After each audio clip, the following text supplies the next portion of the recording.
Parliament సభ్యుడు మరియు chairman petroleum standing committee chairman Ramesh Andhra ఎంపీలతో సహా 7 మంది పార్లమెంటు సభ్యులు సింహాచల ఆలయాన్ని సందర్శించారు.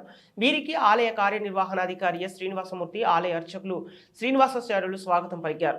వేద మంత్రాలు నాదస్వరాలతో స్వాగతం పలికి ముందుగా కప్పస్తంభం ఆలింగనం చేయించారు. బేడా మండపం ప్రదక్షిణ చేసి అనంతరం స్వామివారిని దర్శించుకొని ఆలయ బేడా మండలంలో వేద పండితులచే వేద ఆశీర్వచనం అందించి శేషవస్త్రంతో సత్కరించి స్వామివారి ప్రసాదాలు అందజేశారు.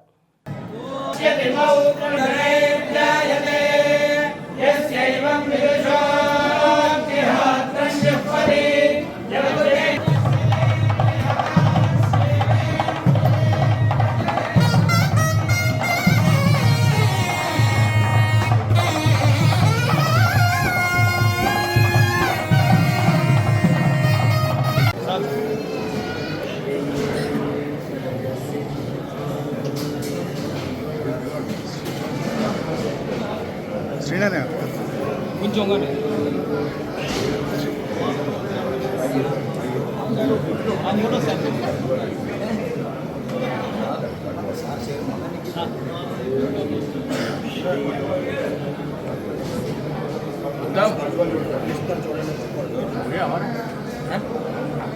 फोटो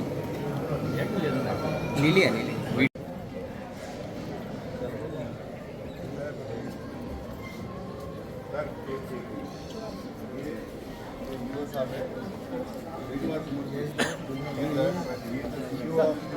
దేవస్థానం గ్రూప్ 1 ఆఫీసర్